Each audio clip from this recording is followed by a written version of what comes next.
Oh, hey there. Oh, hey there. I'm Kate. I'm Bradley. And this is the smoothest we've ever been. This is history, Buffoons. Well, way to derail it after saying those words, but all right. I have a new beer. I'm not gonna lie, I've had a couple already. We usually, when we come up to your house to record, we have a favorite place that we like to go get some burgers. We may consume some beers while having said burgers. We may. Up in the air. Investigations out there. But Kate is what you would, I don't want to call you a lightweight. No. But no, I've been training. We've been doing this for a year. I mean, but you're feeling good. I'm feeling pretty good right now. I feel fine. Thanks for asking. But just kidding. I should be feeling pretty good after the beers I have. They're 7.8. So okay, so we got New Belgium. We did, right? Yep. So I got a grape fizz ale. And you're hoping it's like Thunder Punch. I'm hoping it's like my Kearney, Nebraska Thunder because Punch. It would be, obviously nothing will replace that, but it would be nice if you had something that you could have similar here at least. Yes. Until we can hopefully import some more back from. I'm excited, but in case I don't like it, I have an opened Coors sitting right here. All right, I have a Liquid Paradise IPA from Voodoo Ranger, which is, of course, New Belgium as well. Mm-hmm. Shout out to Al. This is one of Al's brands that he represents. So we're supporting my buddy Al. So cheers. Cheers. Oh dear. Well, that's weird. Is it? It's definitely not as sweet. The grape is definitely there. The fizz is definitely there, but so is the ale. Oh, is it? Okay. Yes. Well, I suppose that is the one major difference between because it's like a sour, right? I think it's more considered a sour. That's at least that would be my guess. It's been a minute since we had those already, but I don't hate it. But not something you would have on a regular basis? Give me a couple drinks and maybe. Well, let's get through at least one can before we decide. What do you like about yours? It's got a nice flavor to it. It's an IPA, of course, and it's not like overly juicy, fruity, but it's got a nice, lack of a better way to say it, sweetness to it. Good. No, Voodoo Ranger's pretty solid. Their flagship beer used to be Fat Tire, which is an amber ale. Yeah, amber ale. And before it crossed over to the Mississippi, like our side of the Mississippi, I should say, I remember going to Colorado because it's from Fort Collins, and my brothers would bring it back with them. Not anymore because it's everywhere. Now that it's everywhere, it's kind of like it still has its place. It lost its luster. Yeah. So it still sells a good amount from what I understand, but their Voodoo Ranger line is fucking awesome. We've had a couple of these on at least one for sure. Maybe a couple on the podcast before, but no, it's really good. Good. I enjoy it. It's got a little rubber ducky on it. Rubber ducky, you're the one. All right. You make the best time, lots of fun. Rubber ducky, I'm awfully fond of you. Is that the words? Oh, no. But doesn't it sound like I belong in a club? The Rubber Ducky Club. With some jazz music behind. Rubber ducky, you're the one. This podcast is getting derailed. It's so much fun. Okay. What do you got for me today? Hopefully something that's less depressing. Yeah. Sure. You don't sound confident. Well, I don't think it'll make you as pissed off as last time. Well, again, I apologize that I got so pissed off. We're talking about the Martin Luther King Jr. copyright issues. He was not happy about that. No, I'm not going to get into it again because listen to the episode if you want to hear me get all pissed off at life, I guess. But I hope not because, I'm usually a pretty happy dude. Mm-hmm. And me getting pissed off is not great. my anger issues of my youth pop out. So anyways, What do you got for me? We are going to talk about a Hitler. A Hitler? Like a descendant of Hitler? Mm-hmm. Yeah. Mm-hmm. Cool. Yeah, because he's not worth it, but we'll talk about people around him. Okay. Shout out to Trottle Young. What episode was Trottle Young? Oh, Trottle Young was an episode that we did about Hitler's secretary. She was the last secretary. Yeah, she was in the bunker with him. Yep. And that episode was... That was quite a few ago. Yeah, shoot. I think that was in December we released that. So that's probably got to be around 20-something. Dang. Excuse me. Look at us go. Well, and we're on 63 right now, so that's wild. It's called Plan B, Trottle Young. It was uploaded December 10th, if you're interested in Trottle Young. She was an interesting story. She was an interesting story, and sad that, it kind of lingered with her entire life, which is understandable, but, kind of hard to shake that, but, So we are going to talk about William Patrick Hitler. Okay. He was born on March 12th, 1911 in Liverpool, England. Okay. To Adolf Hitler Jr. and Bridget Dowling. Okay.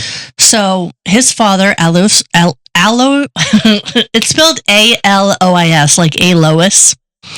Alois There's probably Jr. A way to say that, and I am not a linguist by any stretch, So William's father, Alois Jr., was the older half-brother of Adolf Hitler. So they shared the same father, Alois Hitler Sr., and they had different mothers. Gotcha. Okay, so it was the mother that was evil. Anyways. So Alois Jr. had met Bridget, who was an Irish woman from Dublin, at a horse show in 1909. Oh, nice. And he presented himself as like a wealthy hotel owner, and he impressed 17-year-old Bridget with his suave manners, if you will. So was he actually a hotel owner? He was a waiter. Oh, so he was a shyster. He was a waiter at Dublin's Shelburne Hotel at the time. And despite her family's disapproval, Bridget ended up eloping with Alois to London. And they married on June 3rd, 1910. Wow. And so a year later, the baby Hitler that we're talking about came out. No, so we're talking about William. Yeah, so a year later he was born. You said he was born in 1911, didn't you? Oh, yes, sorry. I thought you said something about the evil baby came out. No. Oh, where did I come up with that? I said that... Wrong evil baby. I said apparently the mother was evil, and then I said the little baby Hitler came out. And those were like minutes apart. So I don't know how you combine those two. I don't know either. I was like, no, we're talking about William. I know. Oh, my word. Okay, so shortly after the couple settled in Liverpool, he was born in 1911. Okay, so... Like I said. So Alois Jr. attempted to run various businesses, including a restaurant, a boarding house, and a hotel. But all these ventures kind of failed a little bit, and he kind of left the family in poverty, essentially. So, I'm sorry, what's her name? Bridget? Yeah. That he married, correct? Yes. When she eloped with this guy, he's like, so, where's your hotels? Right? I mean, yeah. Actually, I might have bent the truth. I work at a hotel. I might not own said hotel. I mean, what the fuck? I don't. But yeah, you know what? You got kind eyes. I'm going to marry you. However, Alois left Bridget and young William in 1914. Oh. Yeah, because he's a fun guy. He's a mushroom? He went to Germany. Weird. Deserting his family in England. Okay. During World War I, Alois Jr. entered a bigamous second marriage in Germany and started a new family there. So he never actually got divorced? No. Huh. He just up and said, sayonara? Bye. Bye. Wow. Okay. Anyways. So he married a German woman named Hedwig Heidemann. in 1916. Now, and this is the Aloes? Aloes Jr., Okay. the husband who bigamously married Hedwig. Yeah, Hedwig, okay. And they had another son named Heinrich or Heinz Hitler in 1920. Okay. So Aloes Jr. was later prosecuted in Germany for bigamy, but avoided jail because he wrote to Bridget, and Bridget stated that they had formally separated and he was allowed to marry. Oh. So she but I mean, was are fine. Well, right. Yeah. Which she's like, good riddance, because pretty much. Clearly he abandoned them anyway, so fuck that guy. Yeah, so she's probably gonna I'll save you from jail, go live your life. But even though you're separated, if you're not divorced, you can't technically get married though, right? This is back in the early 1900s, so it might be different back then. It could be very different, obviously. But, I mean, obviously, off of today's standards, you can't do that. And maybe there's a difference between England and Germany at the time. I don't know. Big difference. I'm just saying. Ooh. So, little young William Patrick grew up with his father largely absent, and he was raised by his mother in Ireland. Okay. Oh, so they went back to Ireland. They did, but they lived in Liverpool for the majority of his life, his early life. Gotcha. He spent his childhood there, living with his mother. The flat that they lived in would be destroyed eventually in a German bombing raid during the Liverpool Blitz on January 10th, 1942. Damn. So little is recorded about William's early life in Liverpool beyond his father, essentially. Yeah. Contemporary accounts suggest that they lived humble circumstances. Bridget and William were described as poor, as Aloes Jr.'s ventures, like the hotel and the restaurant, left them in ruins. Left them in bankruptcy. So, and what did Bridget do? What was she? She was a waitress, you said? Or no? No. What did I say she was? Irish. Yes. Pretty much. She was just an Irish woman. They met at a horse show. That's what, okay. Yeah, I don't think he was the waiter. Yeah, he was the waiter at a hotel. Right. Wow. That was beautiful. That was magical. Yeah. Do that again sometime. Jesus. So William likely attended local schools and came of age in an environment where at the time the last name Hitler carried no infamy, no weight whatsoever. Yeah. No, that makes sense though. Obviously, this would change in the 1930s. Well, something happened. So an anecdote from William's early childhood involves the claim that Adolf Hitler visited Liverpool during 1912-1913. Oh, really? And stayed with Bridget and Aloes Jr. when he was still there. Oh. And this is according to a memoir that Bridget wrote eventually. Okay. Called My Brother-in-Law Adolf. Oh, jeez. And apparently this was fabricated, as Adolf wasn't even in the area. He was in Austria during that time. He literally had an alibi. So we're not sure why she would write that, just to give herself some clout. I'm not sure. I almost kind of want to name this Adolf's alibi. Oh man, that's fucking weird. Wow.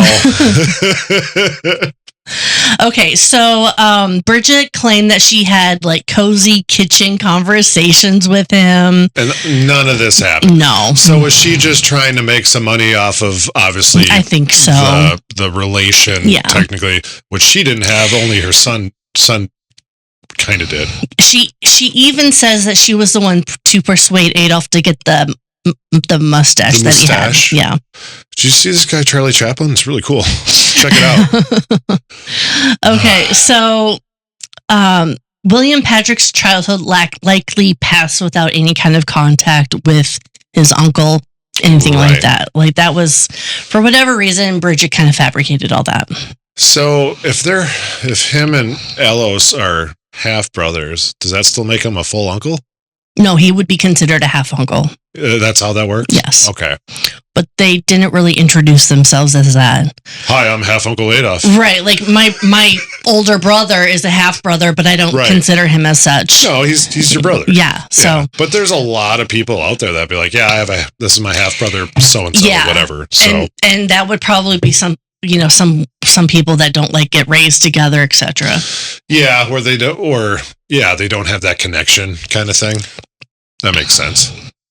So, as a young adult, William Patrick Hitler decided to venture into Germany, hoping to capitalize on his infamous surname. Because now at the time, Adolf is gaining some power. Yeah. Mm-hmm. Okay, so as a younger adult, William Patrick Hitler decided to go to Germany. Right. So at the time, it was 1929, and he was about 18 years old. He wanted to kind of profit off of his surname. So, isn't it sad that he wanted to profit off that? I mean, I get it, but Jesus. He grew up poor. Yeah, and his mom fucking wrote a book or memoir that is falsified completely because, Adolf's alibi. It's coming back. Adolf had an alibi. So William actually reconnected with his estranged father, Alois Jr. Did he really? Mm-hmm. He was living in Germany at the time, and the two of them attended one of Hitler's mass Nazi rallies. Oh, shit. Mm-hmm. And at this rally, William saw his uncle from a distance, who was then the rising leader of the Nazi party. He wasn't quite there yet, but he was making a name for himself. Yep. So the following year, in 1930, William visited Germany again. This time, Adolf Hitler agreed to meet his nephew in person. Really? They did not before. Oh, no, for sure. Mm-mm. Hitler signed an photograph of him during this period. Kind of like in The Last Crusade, Indiana Jones. I know you're not a huge Indiana Jones person. But it's not that I'm not No, you just haven't seen it. I just haven't seen it, yeah. No, I totally get it. But where Indy and his dad go to retrieve the Grail diary, and he bumps into Adolf and he signs the Grail diary. I'll have to show it to you. Okay. It's pretty funny. Is that the third one? Yeah, it's the best one. Oh, is that with Sean Connery? Yeah, Raiders of the Lost Ark is amazing, but my favorite of all the Indiana Jones is Last Crusade. It's so good, especially because it's Sean Connery. Yeah. But it's such a good movie. Anyways. So initially, William was charmed by the access to his uncle and the excitement of the Nazi social scene. Yep. William's early enthusiasm. Excuse me. Me too. His early enthusiasm manifested in a series of articles that he wrote when returning to England in 1931. Sure. So sensing this public curiosity about Adolf Hitler, who was quickly gaining notoriety, William published personal pieces describing his uncle and the Nazi movement. Okay. So he was trying to get clout for himself. And he did this back in England. Mm-hmm. Okay. So he'd go visit Germany and come back because his mother is still living in England. Of course, yeah. So the exact content of these articles aren't really remembered, but Adolf Hitler took notice and offense with them. Oh. So according to William's own account, Hitler disliked how he was portrayed in these stories. Okay. He summoned William to Berlin and ordered him to retract what had been written. Oh, shit. Yeah. So this incident made it really clear that William's access to his uncle came with strict expectations of loyalty and discretion. I mean, look at the Nazi party and what Adolf did. So yeah, I can understand why you'd be like, no. You basically write what I tell you to write, kind of thing. Yeah. Because he's trying to build this power up at this time, and that could be detrimental to it in a way, depending on who sees it or whatnot. Right, right. Obviously, no internet back then, of course, so who knows what reach it had, but certainly in England, I mean, people saw that, so. Yeah, absolutely. Interesting. So the publicity from William's writings had another consequence. It exposed his connection to Hitler to a more broad audience. Right.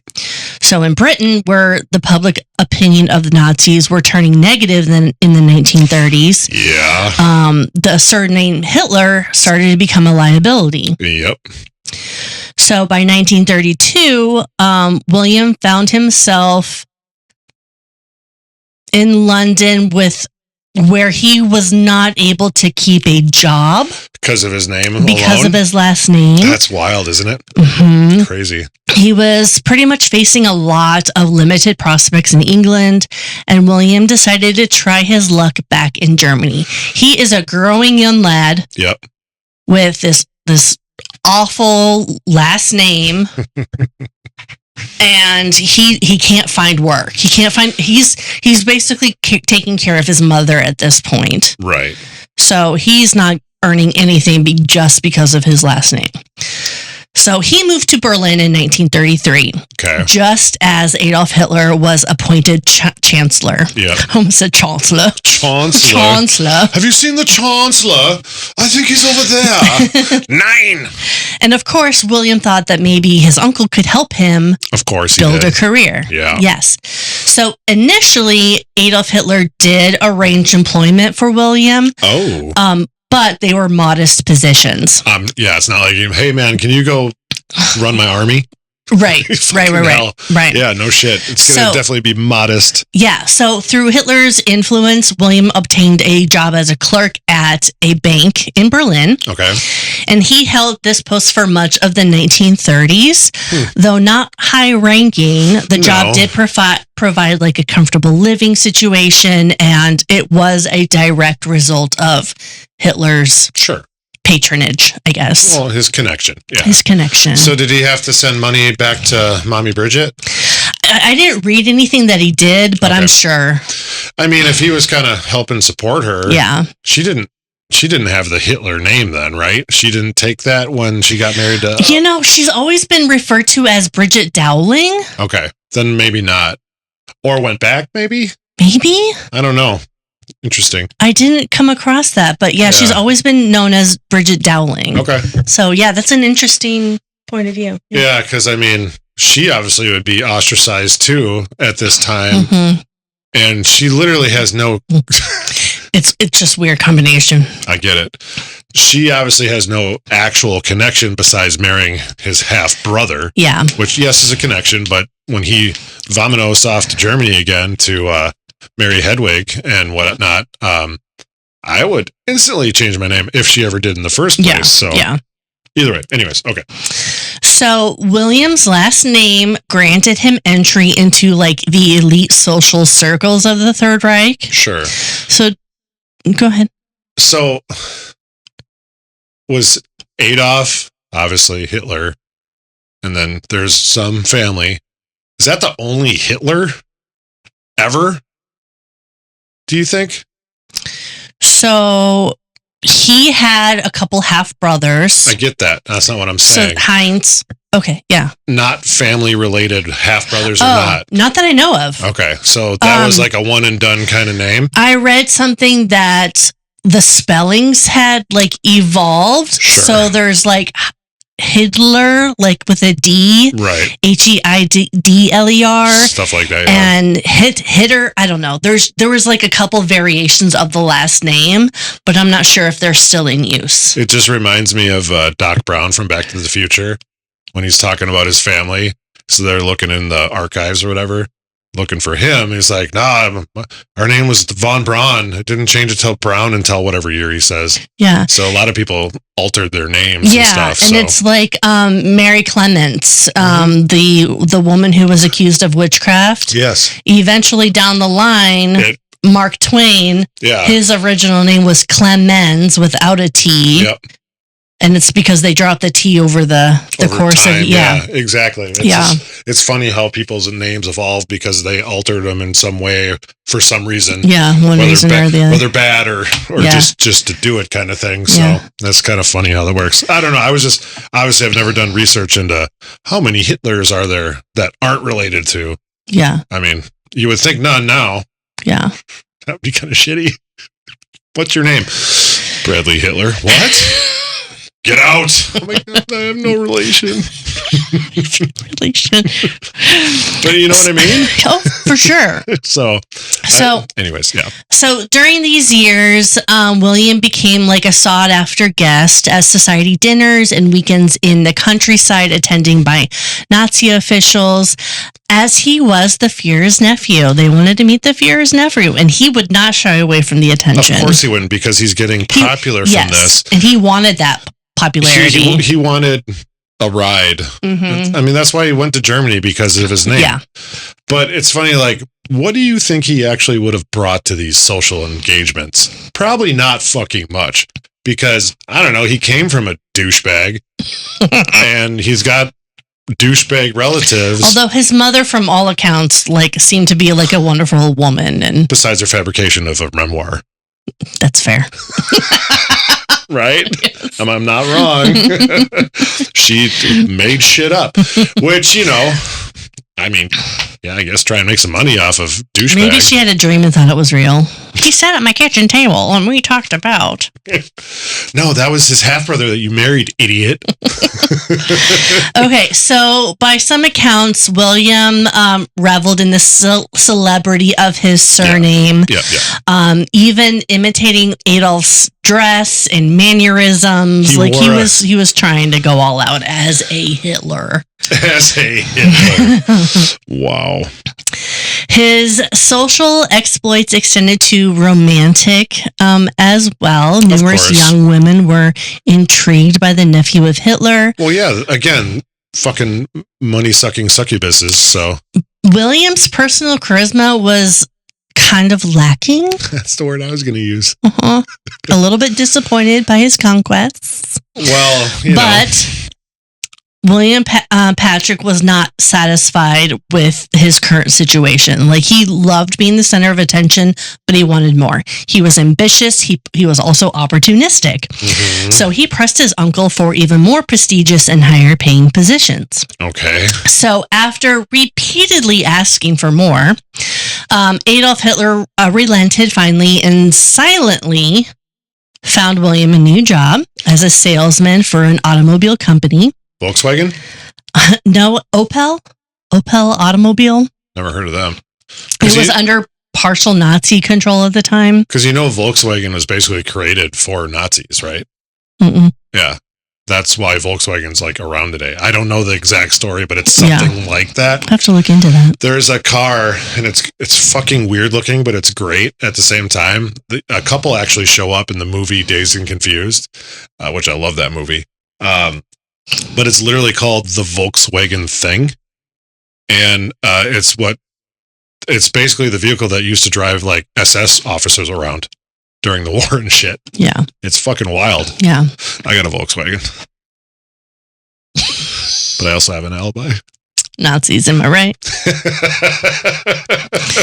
Okay, so salesman at an automobile company. It was not quite the influential post that William had wanted. No, Opel. I've never heard of that before. OPEL. Yeah, I've never heard of that before. So Hitler grew increasingingly annoyed at his nephew's persistence and entitlement. Yeah. He's like, dude, I'm trying to eliminate a race and run a country.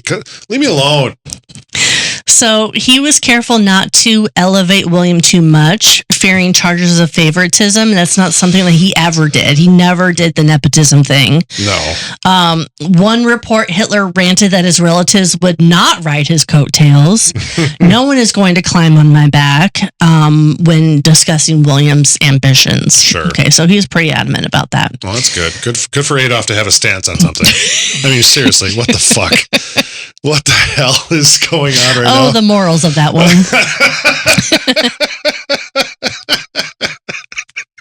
The morals of that one. Holy shit. Oh, what a dick. He was a dick.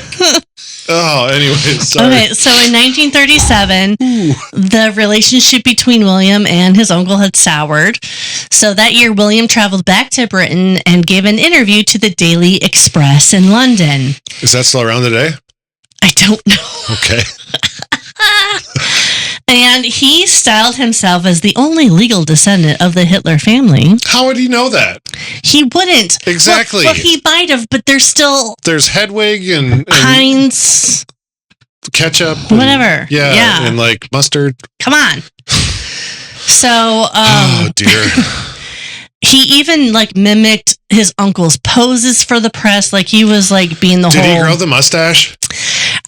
I saw something that did say that he tried to do something of that nature, God. but I didn't see any pictures. His pictures are more like the little tiny squiggly things that come down. Like it was penciled in kind of thing.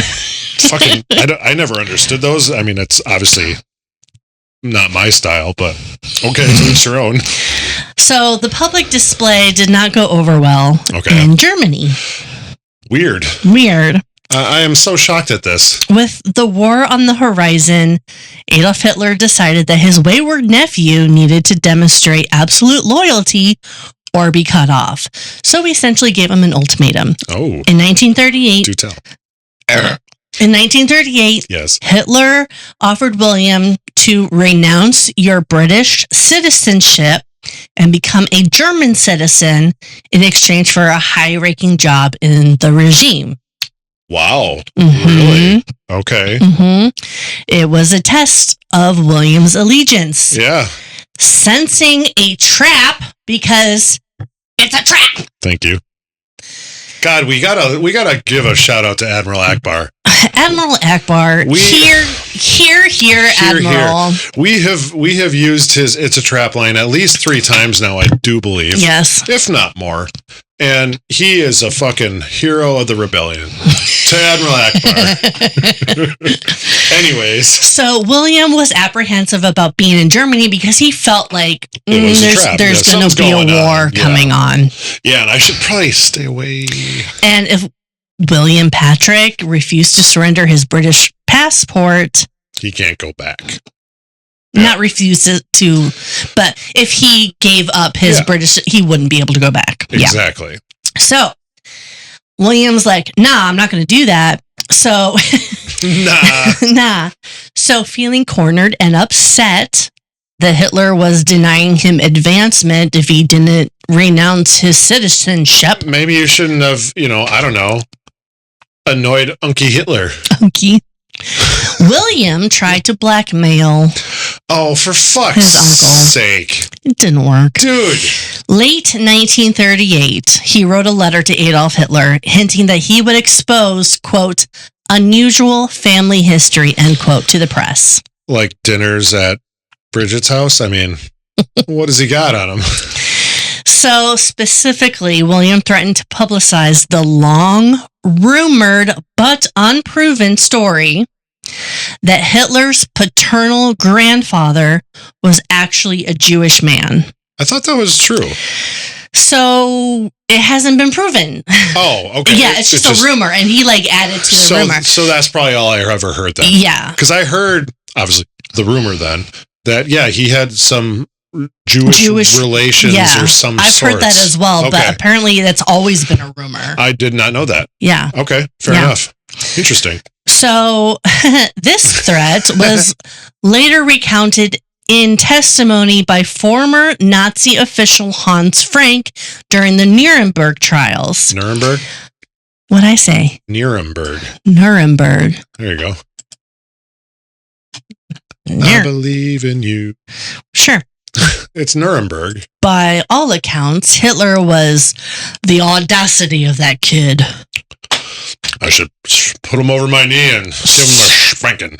So, realizing that he had crossed a very dangerous line, William fled Germany.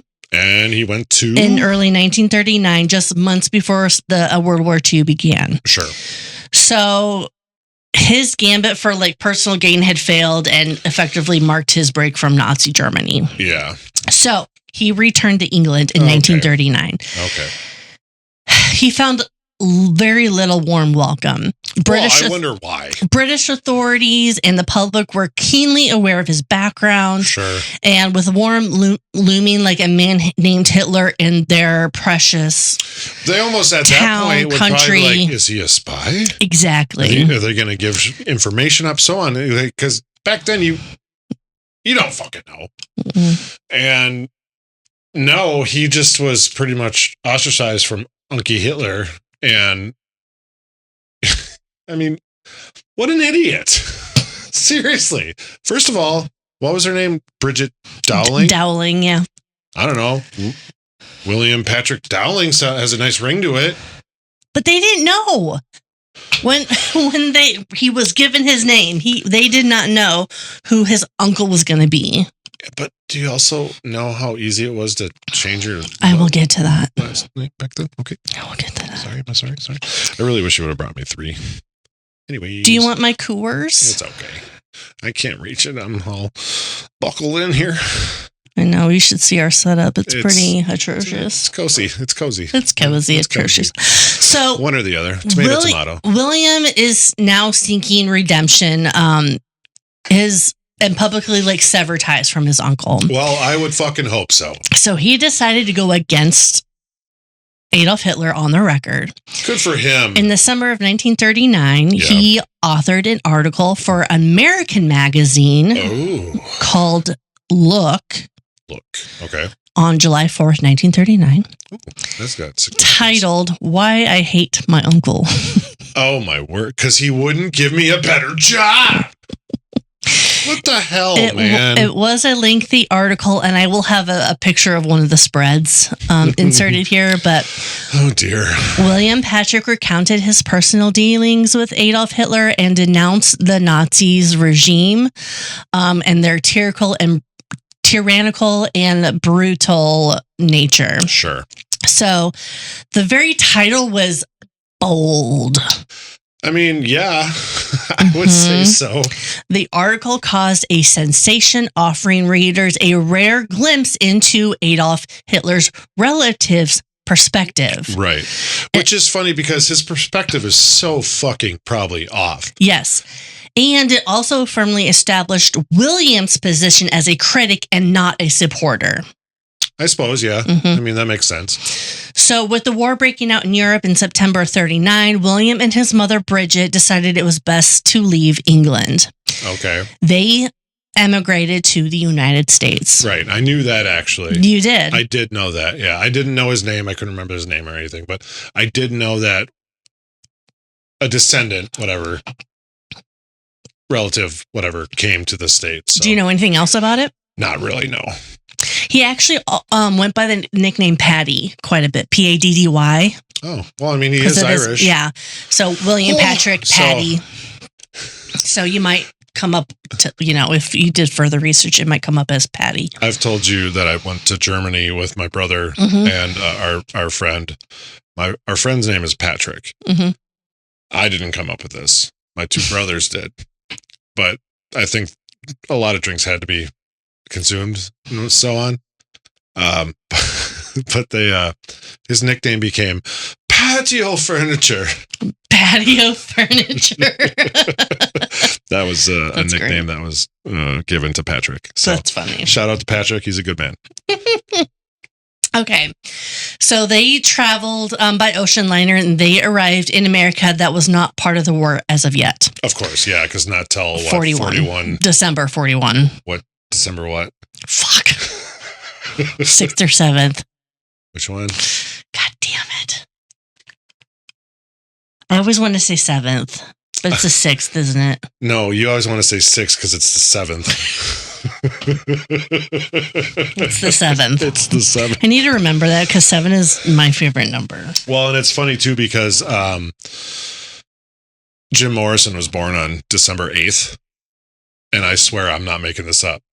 My good friend who I've been in bands with, Ryan Mock, is also born on December 8th. So he shares the birthday with Jim Morrison. I loved the Doors growing up.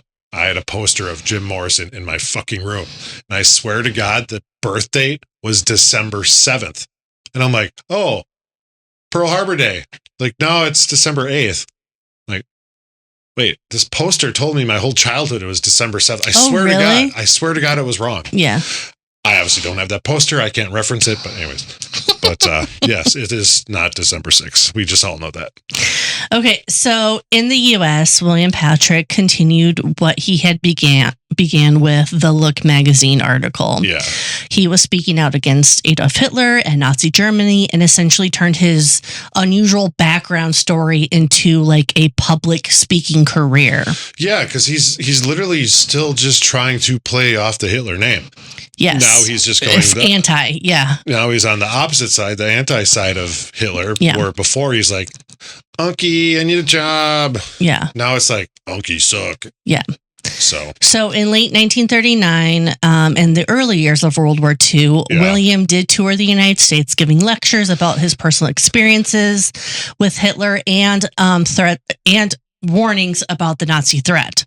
Right. So audiences were drawn in by the novelty of Hitler's own nephew speaking against him. Sure. I mean, that's what he played it off of. Mm-hmm. Really. He would recount Hitler's rise to power, describe the inner workings of the Third Reich. He doesn't know the fucking inner workings of the Third Reich. Fuck that guy. As he had observed them. Fuck Patty.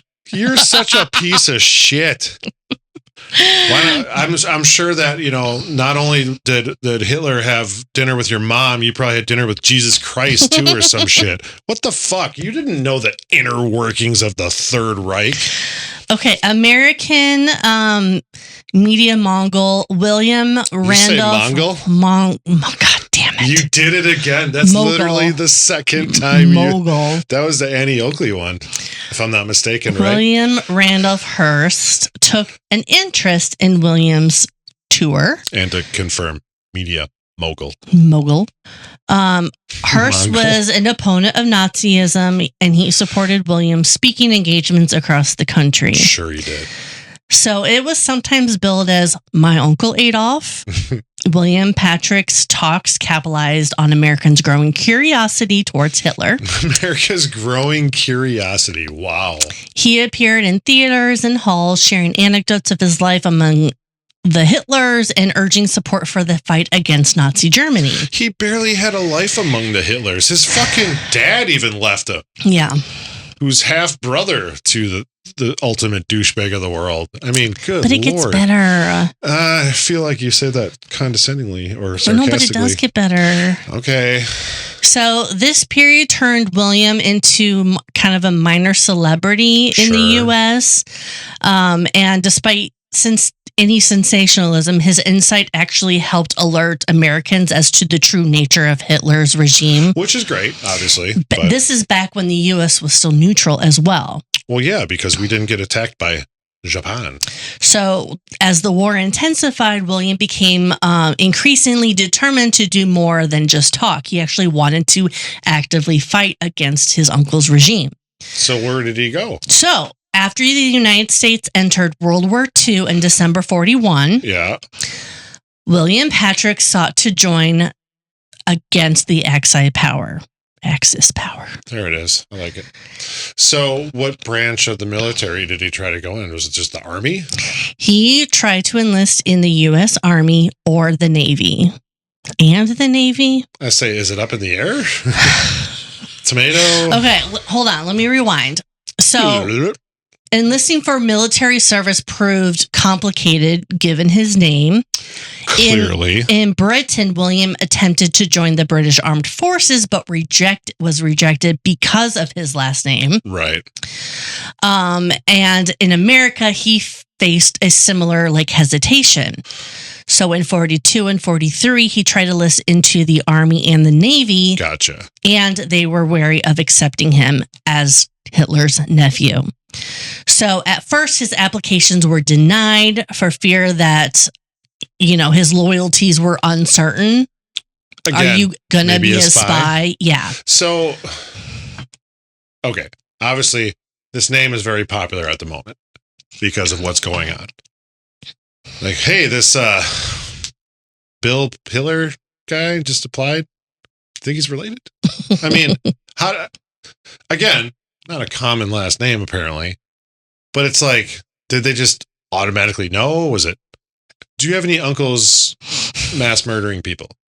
Check yes or no. I mean, I don't know if they asked those types of questions or just immediately poo-pooed it because of the last name. Or just assumed that there's probably a connection here. We're just gonna not try. Get Smith over here. Yeah, we're gonna 4F you. Well played. Thank you. So William was persistent, though. He sincerely wanted to prove himself on the Allied side and shed the Hitler name. So, of course, yeah. He was frustrated with the roadblocks. So, sure. William took a very extraordinary step. Change his name. He wrote a personal letter directly to President Roosevelt. Nope, Franklin D. Roosevelt. Directly. So, this happened in 1942, and it was a petition for special permission to serve. And actually, I've read the whole letter. Did you really? It's fairly long. Oh, really? I will have it in our show notes. Okay. But essentially, William explained his awkward predicament and emphasized that he sought only to fight against his uncle's regime. Right. So he noted that the British were kind to him, but they could not, in the long term, feel overly cordial or sympathetic towards someone related. An individual related. Yes, exactly. Yeah. So he kind of hinted at the stigma that was kind of surrounding him. So I have to say. Yes. I get where he's going right now with this, but it's so funny because, I don't know, a couple of years earlier, I'm Hitler. Yeah. How are you? Yeah, let's date How me. Are you? How are you? How are you? Hey. Finger guns. And now it's all of a sudden, oh, I'm so sad. I can't fight against Uncle Hitler because my name's Hitler. What the fuck? I mean, it's just... I love the accent. It was terrible. I am not... No, it was pretty great.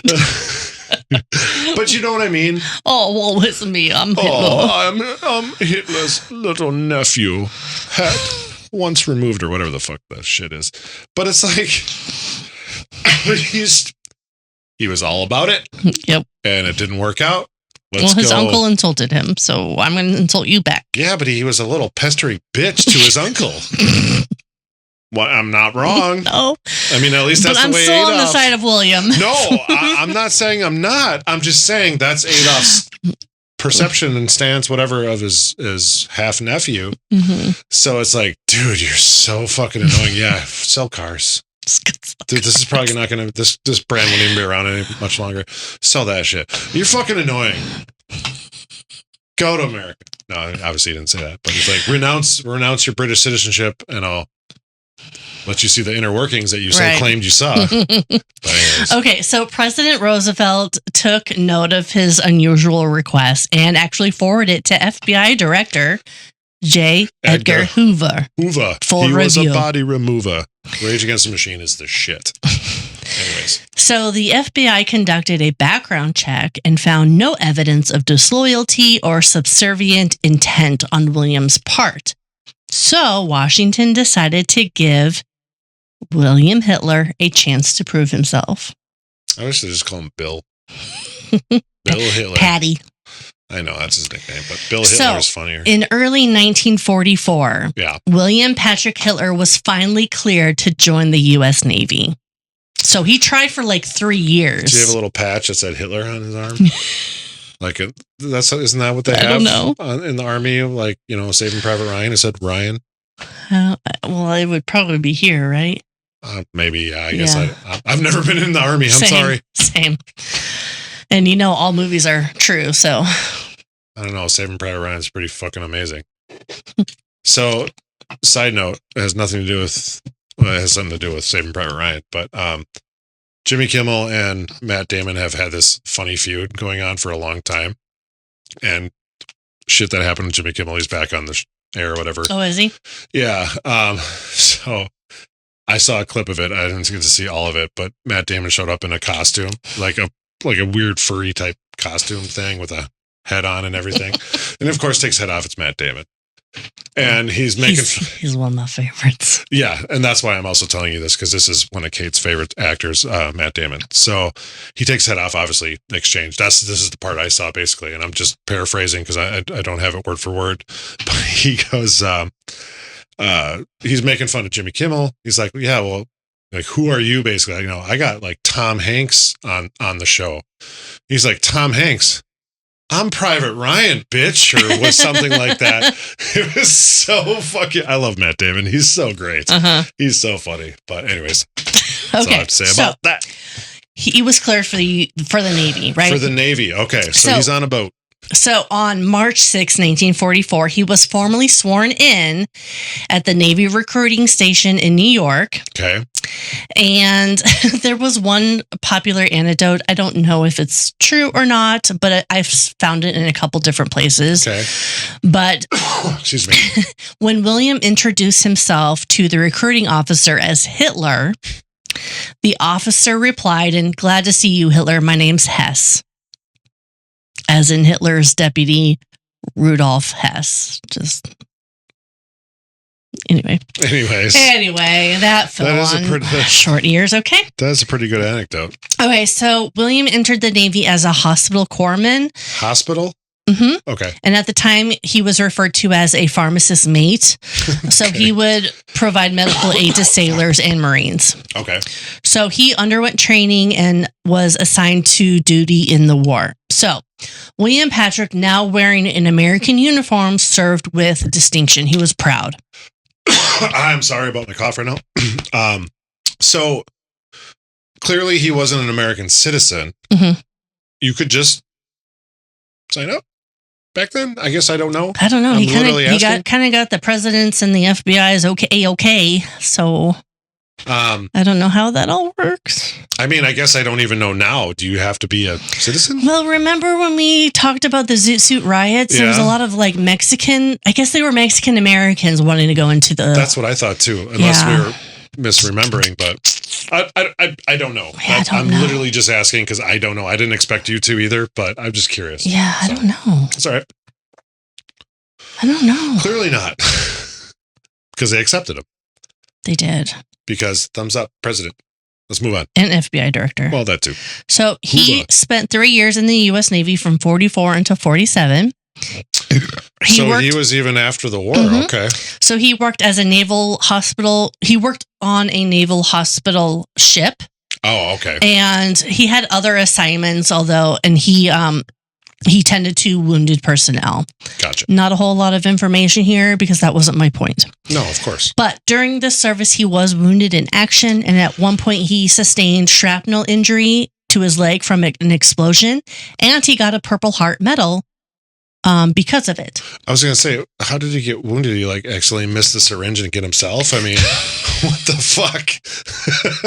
Shrapnel's no joke, though. Shrapnel's no joke. No, that's not good. By all accounts, he carried out his duties honorably and without any special treatment. Few of his comrades even realized that Hitler in their roster was related to Adolf Hitler. So they put it together kind of thing? Or did they just... They didn't really put it together. Oh, they didn't put it together? No, they didn't really put it together. Gotcha. Yeah. Oh, you got a weird last name, man. This dude we're fighting, same thing. Weird. Smith and Smith, Yeah, it's a pretty common name, am I right? So his superiors described him as a solid sailor and noted his genuine disdain for vile acts as part of his uncle's regime. Which is so funny. Unclers. I mean, hey, man, did you see my uncler? So he was honorably discharged in 1947 at the rank of pharmacist mate first class. And by that time, he had been part of the Allied victory over Nazi Germany. What kind of pension do you think he got from that? I don't fucking know. You deserve it all. Just take it. You did good works. You apply Band-Aids like no other. With a horrendous last name. Never mind. I won't say what I was going to say. I'll save that for after the podcast. Okay, so not only did William Hitler not help the Third Reich, he had actually taken up arms to oppose it. To arms. And William's decision to fight against his own blood reflected the complete reversal of his stance from the early 1930s. Okay. Yeah. After the war, William Patrick Hitler sought a fresh start. Change his name? Yes. What did he change to? Hitler? Heidler. In 1947, soon after leaving the Navy, he legally changed his name to Stuart-Houston. Houston? Not my last name. Stuart. Stuart-Houston. No, I get what the first name Stuart is. No. And now apparently everyone knows your last name. It's a hyphenated last name. William Patrick Stuart-Houston. Yes. Why, in God's fucking name, would you? You know what? Hitler's. It's got a weird taint to the name. Let's hyphenated name would be good. Who would hyphenate their name when you? You don't have to. People only do that when they get married and can't fucking decide which last name should we have. Okay, hold on one second, because there is something that I found about Stuart-Houston. Is there a significance to it? There was a speculation about something, and I'm going to try to find it here real quick. I still feel like he could have went to William Patrick Dowling, but okay. Honor mama. So mom's still in the States too at this time? Yes. Okay. She is in the States. Gotcha. Okay, the new surname was said to be inspired in part by an admiration for American culture. Some have noted it echoes the name of Houston Stewart Chamberlain. Sorry. Hewart? Nope. Houston Stewart Chamberlain. A writer admired by Nazi ideologues. Isn't that a bad thing? Wait a minute. I thought we were trying to go away from that. I thought so too. So he's like, I'll show him. I'm going to be Stuart Houston, not Houston Stewart.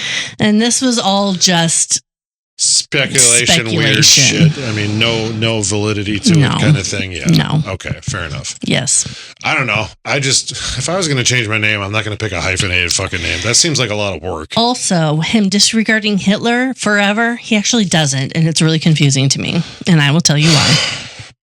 Then why do it? I will tell you why. Well, I will tell you what happened anyway. Okay.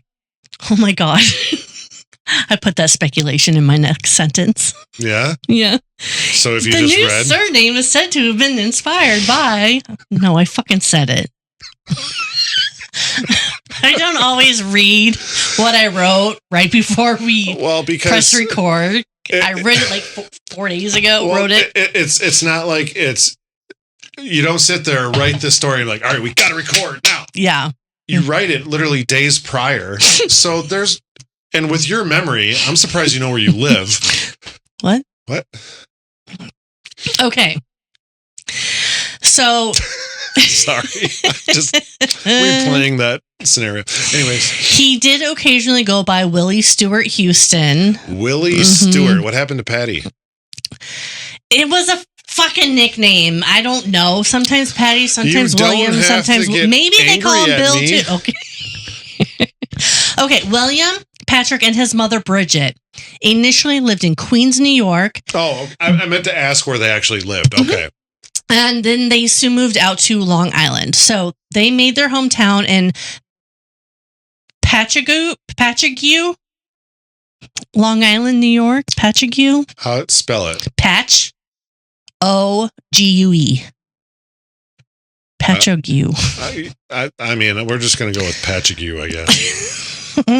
Wow, I have no idea. I've never heard of that before. Yeah, I've heard of Long Island. I fucking hope so. Okay, so William Patrick Stuart-Houston lived a relatively low profile as an American citizen. He became an entrepreneur, founding a business.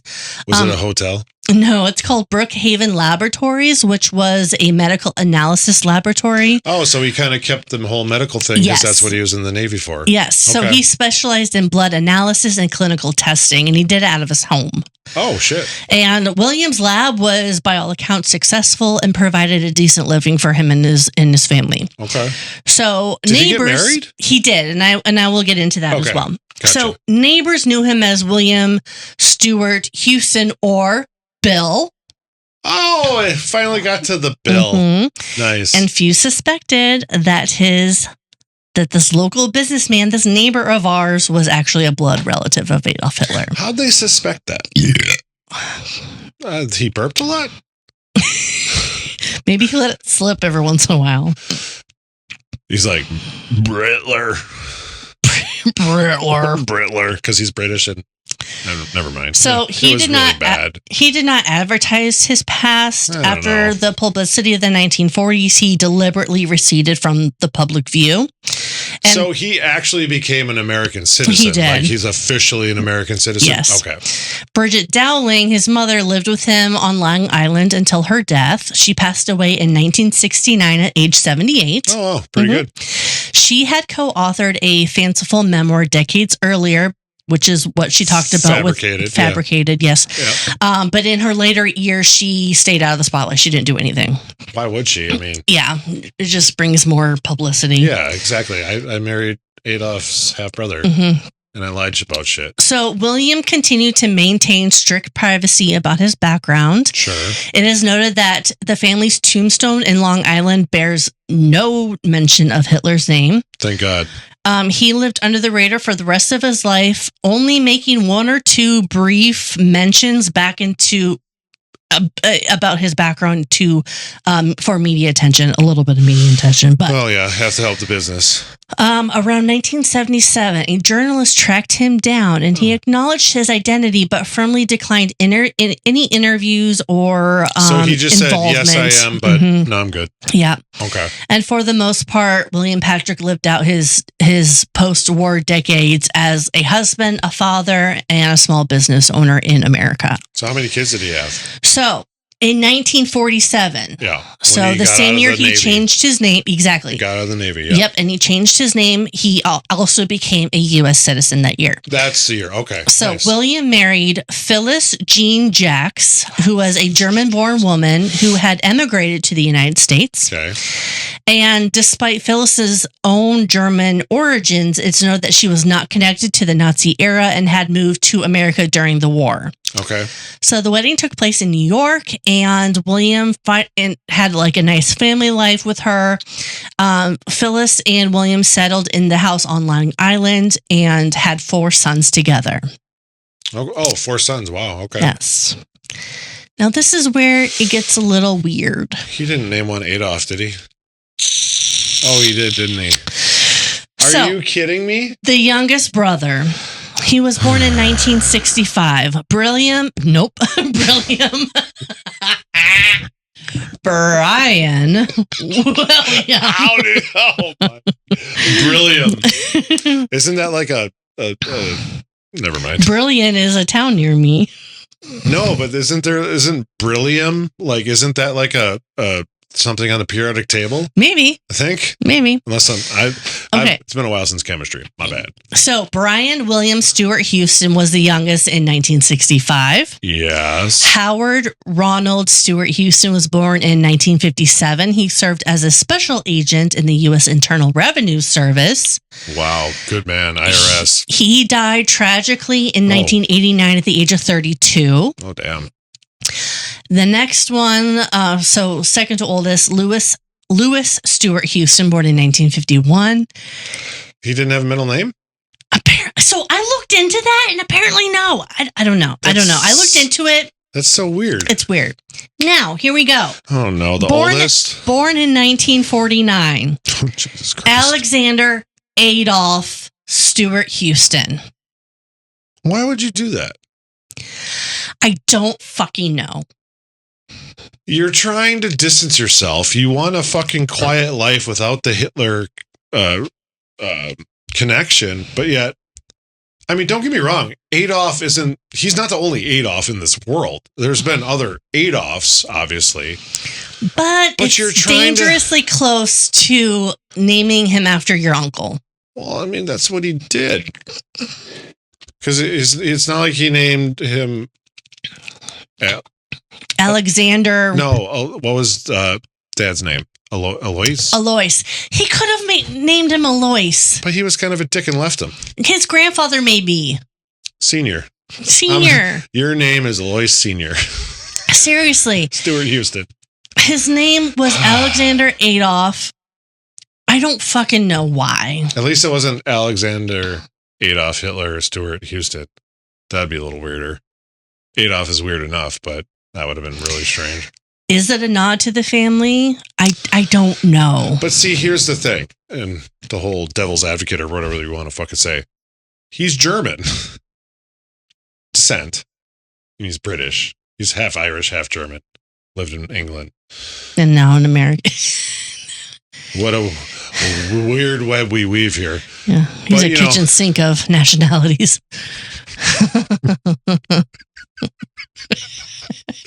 Don't turn on the garbage disposal. Anyways. You might get Hitler out of it. What? Holy fuck. Then turn it on. Grind that fucker up. No. Where was I going? I don't know. Garbage disposal. Weird. It's weird. That's what I was going for. It's weird. Weird. Yeah. I mean, he has German heritage in his blood. Yes. Because dad was German. Yes. Well, was he German? Was his dad German? Because Hitler was Austrian. And his half brother, because same dad, you said, right? Yes. Alois Sr., right? Yes. Had Adolf and Alois Jr. Alois Hitler Jr. was Austrian German. There we go. So he did have some German heritage. Mm-hmm. But that seems like a so stretch. He was born in Vienna, Austria-Hungary. Yeah. At that time, part of the Austro-German cultural world. Yeah, like Adolf. Yes. Huh. Sometimes I amaze myself. Okay, so anyways, William was a devoted father. He raised his sons to be upright and private individuals. Okay. They grew up the Stuart-Houston boys and reportedly learned of their connection to Adolf Hitler, but it was a subject kept strictly within the family. So they grew up knowing who they were. Sure. So the children used the surname Stuart-Houston and lived ordinary American lives. Their friends and communities were unaware of their lineage. In adulthood, the three surviving sons, because remember, one had that car accident. Correct. They ran a successful landscaping business on Long Island and stayed out of the public ie.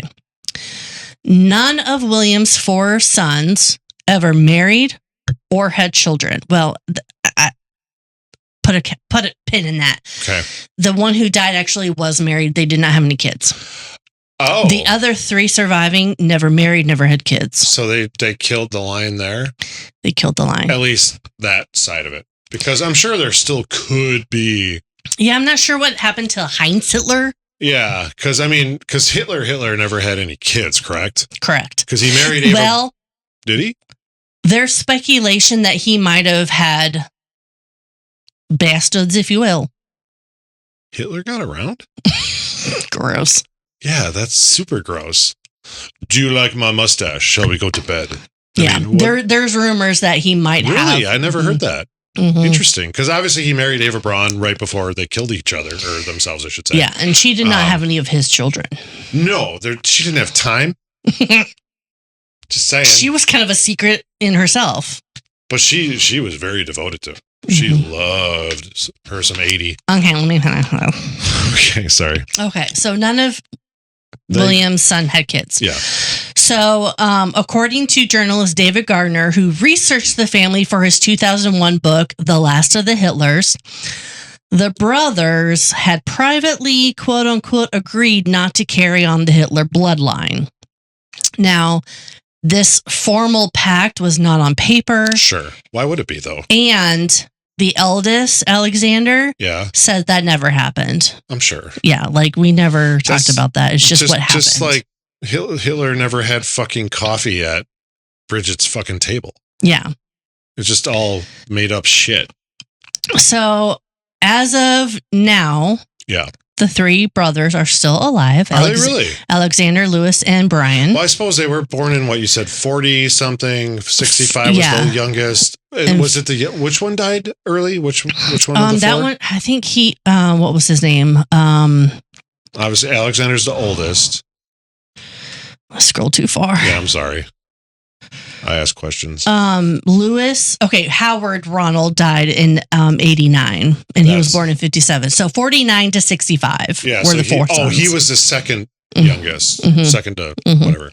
Okay. So, wow, really? They're still alive, though. Okay. Yes. Good for them. Because I guess the oldest one would be, what, in his 80s? So Right? there is a picture out there of a journalist walking up to Alexander, the oldest house, and actually having a conversation through his door. And you can see a picture of it. I don't remember if I included it or not because I wasn't sure if I wanted to include it or not. Sure. Because they wanted to remain private. See, and that's kind of shitty of someone going up, hey, man. Yeah. You're related to Hitler. Yeah. It's like, yeah, thanks. Yeah, like I didn't know I that. didn't care to pass that on. So William Patrick Stuart-Houston died July 14th, 1987. Oh, wow. At his home in New York at the age of 76. Okay. Cause of death was reported as natural causes. Okay. He did die suddenly, but it wasn't publicized as anything else. Sure. He is interred in Long Island, buried right next to his mother, Bridget, and they do share a headstone. Aw. His gravestone has the name Stuart-Houston and offers no correlation to the Hitler name. Thank God. And William was remembered as like a quiet, civic-minded neighbor who ran a lab from his home, known as Bill Stuart-Houston. And What's up, Bill? No one had known that he was born as William Hitler. That's crazy. Yeah, so that is the story of William Patrick Petty Hitler Stuart-Houston. Is his wife passed as well? I don't know. I don't know. Let me investigate this curious question. Let me run a query through my computer. You're a better typer than me. Wow. Did you misspell a lot? Hilters, not Hitlers.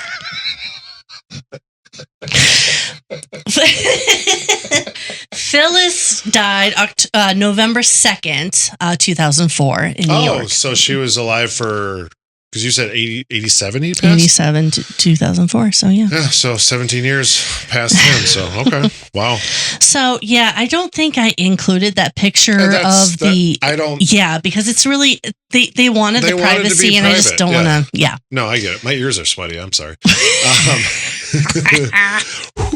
No, I'm really glad I did not get as angry as the last episode but he also did try to play off his name just like MLK's kids. Yeah, he got better though. I think you would call that growing up.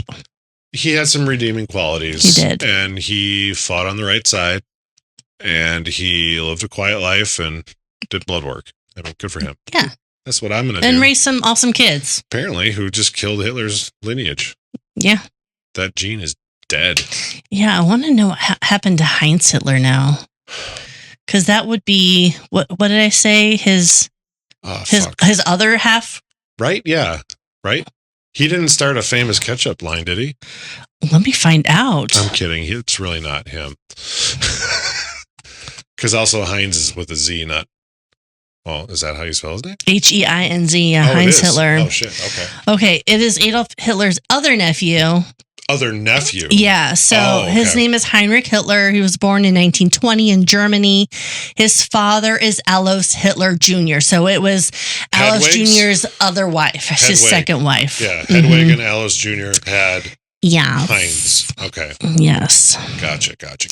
So he did fight. In Germany? He was a loyal Nazi. Oh, wow.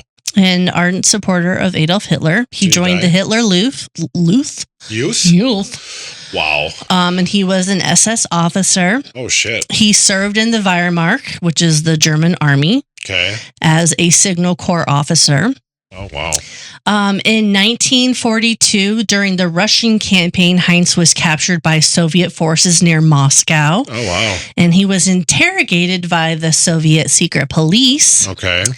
He refused to cooperate. Sure. Or denounce his uncle. Sure. Even under torture. So he was pretty loyal then. So he did what Adolf wanted William to do, basically. Mm-hmm. Okay. He died in captivity in 1942 at 22 years old. Well, there. Chop the line off. He was the only member of Hitler's immediate family to die fighting for the Third Reich. I mean, I kind of feel like Hitler died. Hitler. I'm joking around. So, yeah. Nazis, am I right? Nazis, am I right? Fucking Okay. douche cunts. I finished this. I ended up liking this quite a bit. It's not as great as But it's Thunderhead.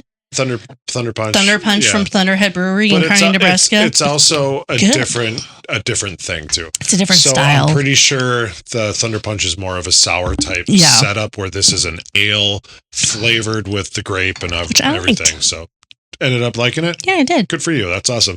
I am really sad I didn't have my third one of this. It was rather good. And I'm going to have that now. Wonderful. So, well. I suppose. All right, buffoons. That's it for today's episode. Buckle up, because we've got another historical adventure waiting for you next time. Feeling hungry for more buffoonery? Or maybe you have a burning question or a wild historical theory for us to explore? Hit us up on social media. We're History Buffoons Podcast on YouTube, X, Instagram, and Facebook. You can also email us at historybuffoonspodcast@gmail.com. We are Bradley and Kate. Music by Corey Akers. Follow us wherever you get your podcasts and turn those notifications on to stay in the loop. Until next time, stay curious and don't forget to rate and review us. Remember, the buffoonery never stops.